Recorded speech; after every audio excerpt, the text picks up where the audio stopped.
지금 보고 계시는 것처럼 윤석열 대통령 오늘 오후 3시에 있을 헌재 변론 기일에 출석하기 위해서 헌법재판소에 도착을 했는데요. 그렇다면 지금 이 시각 헌법재판소의 분위기는 어떤지 취재기자 연결해서 알아보도록 하겠습니다. 김태욱 기자 나와주시죠.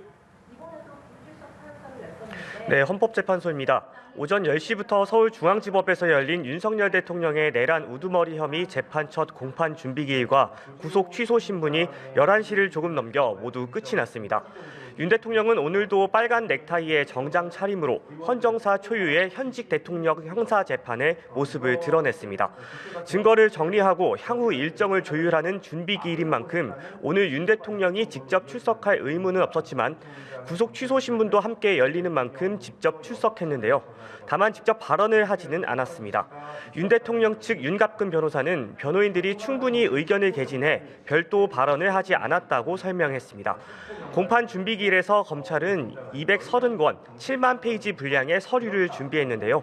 집중 심리가 필요하다며 최소 한 주에 2~3번씩 재판을 열어줄 것을 요청했고 윤 대통령 측은 아직 자료를 다 검토하지 못했다며 혐의 사실 인정 여부에 대한 의견은 추후에 밝히겠다고 했습니다.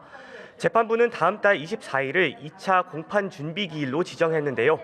내란 혐의 피고인 재판과의 병합 여부도 2차 준비기일에 결정하기로 했습니다. 한편 뒤이어 진행된 구속 취소 신문에서 윤 대통령 측은 공수처 수사가 적법하지 않고 기소 시점에 이미 구속기한이 만료됐다는 주장을 펼쳤습니다. 이에 검찰은 수사 및 구속 과정에 문제가 없고 법적 절차도 위반한 부분이 없다며 법원도 영장 청구 발부 등의 불법이 없이 적법하다고 판단했고 공수처의 내란죄 수사권을 인정했다고 반박했습니다. 재판부는 열흘 안에 의견서를 제출하면 내용을 살핀 뒤 구속 취소 여부를 신중히 결정하겠다며 1시간 10분 만에 오늘 기일을 종료했습니다. 윤 대통령은 곧바로 법원에서 헌재로 이동했습니다. 네, 김 기자. 이제 오후에 열리는 탄핵 심판 10차 변론이 사실상 마지막 변론이 될 거라는 관측이 나오는데 출석하는 증인들과 주요 쟁점도 정리해 주시죠. 네, 오늘 윤 대통령 탄핵 심판 10차 변론에는 한덕수 국무총리와 홍장원 전 국정원 1차장, 조지호 경찰청장이 증인으로 채택됐습니다.